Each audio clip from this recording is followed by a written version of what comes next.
जय हिंद दोस्तों, स्वागत है आप लोगों का आपके अपने चैनल टारगेट एजुकेशन में। दोस्तों, आज हम लोग दांत के बारे में अध्ययन करेंगे। मानव दांत मनुष्य का एक प्रमुख अंग है और यह मनुष्य को सुंदरता प्रदान करता है। जी हाँ, दांत के बिना मनुष्य की सुंदरता बेकार हो जाएगा, क्योंकि दांत जो है वो मनुष्य को सुंदर बनाता है। अब दांत के काम के बारे में जानेंगे। मानव दांत एक कठोर ऊतक से बना है। जी हाँ, स्टार्टिंग टाइम में बायोलॉजी के अध्ययन में दांत को ऐसा कहा जाता था कि दांत हड्डियों का बना होता है, लेकिन दांत हड्डियों का बना नहीं है। यह जो है एक कठोर ऊतक का बना होता है और इसके अध्ययन को ओडोंटोलॉजी कहते हैं। जी हाँ, दांत के अध्ययन को ओडोंटोलॉजी कहते हैं और यह जो है फ्लोरीन से क्षति इसको पहुंचता है। फ्लोरीन नामक गैस अगर दांत पे डाला जाए तो दांत झड़ जाता है, तो फ्लोरीन से इसको क्षति होता है। और इसके दो भाग होते हैं, दांत के दो भाग होते हैं।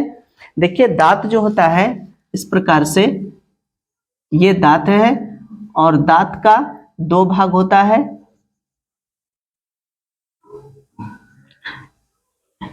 एक भाग बाहरी भाग होता है जिसको इनामल कहते हैं, बाहरी भाग इनामेल, और आंतरिक भाग डेंटाइन कहलाता है, डेंटाइन। जी हाँ, दांत क्या होता है कि दांत के एक बाहरी परत होता है जिसको इनामेल कहते हैं और इनामेल के कारण दांत उजला दिखता है। और यह जो है कैल्शियम एपेटाइट का बना होता है जो कि सबसे कठोर होता है। इनामल सबसे कठोर दांत का भाग है और सबसे कठोर अंग जो होता है वो जबड़ा कहलाता है, लेकिन सबसे कठोर भाग जो है वो इनामेल कहलाता है और कैल्शियम एपेटाइट का बना होता है। एक आंतरिक भाग होता है जिसको डेंटाइन कहते हैं और डेंटाइन कैल्शियम फॉस्फेट का बना होता है। जी हाँ, आंतरिक भाग कैल्शियम फॉस्फेट का बना होता है। और दांत जो होता है, मनुष्य में दो प्रकार के दांत आता है, यानी कि एक दांत होता है जो दूध का दांत कहलाता है, जो कि 12 से 14 वर्ष तक के टूट जाता है और वो दोबारा फिर से वो आ जाता है। तो दूध के दांतों की संख्या 20 होती है, जो कि 12 से 14 वर्ष तक के वो झड़ जाता है और पुनः फिर से आता है। ऐसा प्रश्न आता है कि मनुष्य के कितने दांत होते हैं? वो 32 दांत होते हैं। 20 झड़ करके पुनः आते हैं, इसलिए ऐसा कहा जाता है कि मनुष्य के जीवन काल में 52 दांत आते हैं। तो इसे स्क्रीनशॉट ले लीजिए। मनुष्य के दांत 4 प्रकार के होते हैं, जिसमें से पहला जो है उसे इंसीजर कहते हैं। इंसीजर यानी कृंतक। तो कृंतक दांतों की संख्या मनुष्य में नीचे 4 और ऊपर 4 होता है। यहाँ देखिए, इंसीजर का काम होता है कि भोजन को काटना, भोजन को काटने का काम इंसीजर। जैसे अगर हम लोग सेब को खाते हैं तो सेब को आगे से उसको कट करते हैं, तो आगे का जो ये दांत होता है नीचे 4, वो इंसीजर कहलाता है। यहाँ देखिए, ये जो 4 दांत है वो इंसीजर कहलाता है। इसे आई लिख देते हैं, ये इंसीजर कहलाता है। इंसीजर की संख्या कुल 4 नीचे और 4 ऊपर, यानी कि 8 होती है।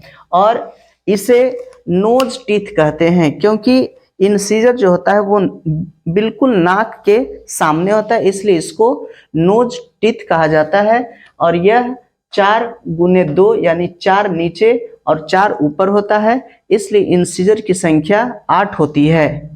अब दूसरा दांत जो होता है उसे केनाइन कहते हैं, यानी रदनक। केनाइन जो होता है वो भोजन को फाड़ता है और यह जो है मांसाहारी जंतु में यह लंबा होता है।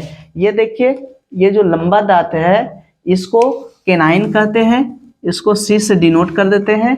तो केनाइन की संख्या जो होता है नीचे 2 और ऊपर 2 होता है। यहाँ जो देखिएगा नुकीला दांत ये केनाइन होता है, 2 नीचे 2 ऊपर, इस प्रकार से इसकी संख्या कुल 4 होती है। और इसको आई टीथ कहा जाता है क्योंकि यह जो है आंख के सामने होता है, इसलिए इसको आई टीथ कहते हैं। मांसाहारी जीव में यह लंबा होता है, जैसे देखते होंगे आप लोग, जैसे शेर का दांत जो होता है वो लंबा होता है, यहाँ केनाइन। और कुत्ता में भी ये जो दांत होता है केनाइन काफी लंबा पाया जाता है। हम लोग का केनाइन जो होता है वो छोटा छोटा होता है।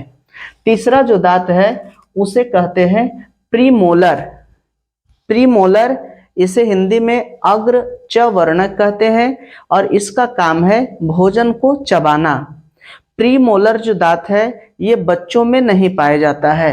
प्रीमोलर बच्चों में नहीं होता है, इसको चीक टीथ कहते हैं और इसकी संख्या 4 नीचे और 4 ऊपर होता है, इसलिए ये प्रीमोलर की संख्या 8 होती है। 4 नीचे और 4 ऊपर। देखिए प्रीमोलर जो ये प्रीमोलर हो गया, ये 2 और ये 2, तो 2 2 4 होता है नीचे और 4 ऊपर, यानी प्रीमोलर की संख्या 8 होती है। और यह बच्चों में नहीं पाई जाती है। प्रीमोलर बच्चों में नहीं पाया जाता है क्योंकि बच्चों में जो होता है वो मोलर पाया जाता है। बहुत से दोस्त कंफ्यूज हो जाते हैं कि नहीं बच्चों में जो है ये प्रीमोलर पाया जाता है, मोलर नहीं पाया जाता है, लेकिन नहीं, बच्चों में प्रीमोलर नहीं पाया जाता है। अगला जो है वो है मोलर। मोलर को कहते हैं चवर्णक और इसका भी काम है भोजन को चबाना। भोजन को ये जो दांत होता है पीछे, ये भोजन को चबाने में बहुत सारे लोग जो होते हैं वो गुटखा जो चबाते हैं वो मोलर से चबाते हैं। ऐसे गुटखा नहीं खाना चाहिए, वो सेहत के लिए हानिकारक होता है। तो ये मोलर होता है, इसका भी काम है भोजन को चबाना। और मोलर जो होता है बच्चों में, मोलर 3 प्रकार के, फर्स्ट मोलर, सेकेंड मोलर और थर्ड मोलर होता है। तो थर्ड मोलर बच्चों में नहीं पाया जाता है। तो मोलर की संख्या 3 होता है एक साइड और 3 होता है दूसरे साइड, यानी कि 6 नीचे और 6 ऊपर। इस प्रकार से मोलर की संख्या 12 होता है। और एक जो होता है बच्चों में 2 ही मोलर पाया जाता है, थर्ड मोलर नहीं पाया जाता है। थर्ड जो मोलर होता है उसको कहते हैं विजडम टीथ, यानी कि अक्ल दांत। इसे अक्ल चौवा भी कहते हैं।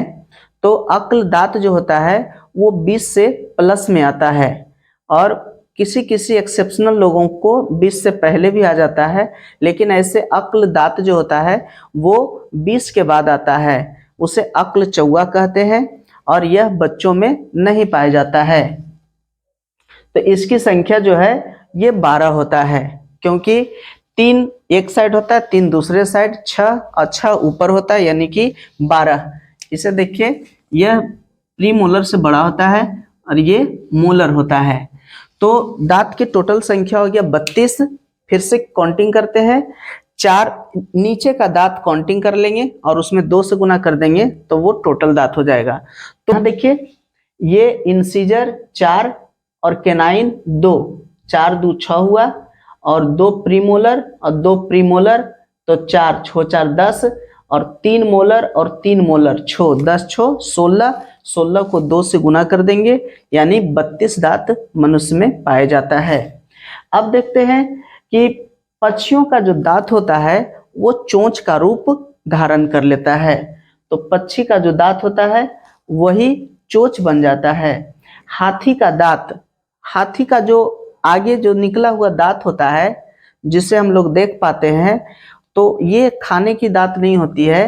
हाथी का जो खाने चबाने का जो दांत होता है वो उसके अंदर होता है मुंह में, लेकिन जो बाहर जो दांत हम लोग को जो 2 नुकीला दांत दिखता है वो हाथी के दांत को टस्क कहते हैं। कभी कभी एग्जाम में पूछता है कि जो हाथी का दांत जो दिखता है उसको क्या कहते हैं, उसे टस्क कहते हैं।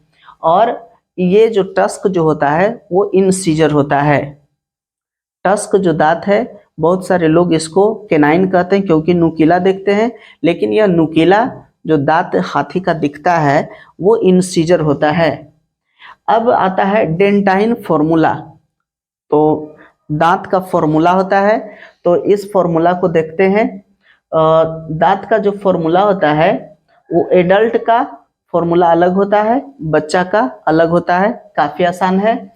क्या करेंगे कि डेंटाइन फॉर्मूला लिखने के लिए उसको बीच से इसको दो भागों में बांट देंगे। यहाँ से देखिए दो भागों में बांट दिए। अब यहाँ देखते हैं ये इंसीजर, केनाइन, प्रीमोलर, मोलर। वही नीचे लिखेंगे इंसीजर, केनाइन, प्रीमोलर, मोलर। तो इंसीजर एक साइड को काउंटिंग करेंगे। इंसीजर होता है 2, इसलिए यहाँ 2 है। केनाइन है 1, तो केनाइन 1 हुआ। उसके बाद प्रीमोलर 2, तो प्रीमोलर 2 हुआ। और मोलर 3 होता है, तो मोलर 3। तो यही होता है नीचे में भी। इसलिए एडल्ट का जो दांत का सूत्र होता है 21-23/21-23। अब बच्चों में देखते हैं, तो बच्चा का जो होता है डेंटाइन सूत्र, बच्चा के एक साइड जो होता है यहाँ 2 दांत होता है इंसीजर, तो इंसीजर हुआ 2। केनाइन होता है 1, तो केनाइन 1 हुआ। प्रीमोलर बच्चों में नहीं पाया जाता है, इसलिए प्रीमोलर हो गया 0। और मोलर, ध्यान दीजिएगा, बताया था कि मोलर जो बच्चों में होता है वो 2 ही होता है, क्योंकि तीसरा मोलर बच्चों में नहीं पाया जाता है। तो मोलर हुआ 2, इसलिए लिख दिए 2। और नीचे भी हो गया 21-0-2। तो ये बच्चा के लिए डेंटाइन सूत्र है 21-02/21-02। आशा करते हैं कि यह वीडियो आप लोगों को काफ़ी पसंद आया होगा। अगर अभी तक मेरे चैनल को सब्सक्राइब नहीं किए हैं तो सब्सक्राइब कर ले, और अगर वीडियो अच्छा लगा तो लाइक कीजिएगा, अपने दोस्तों के साथ शेयर कीजिएगा। वीडियो देखने के लिए बहुत बहुत धन्यवाद।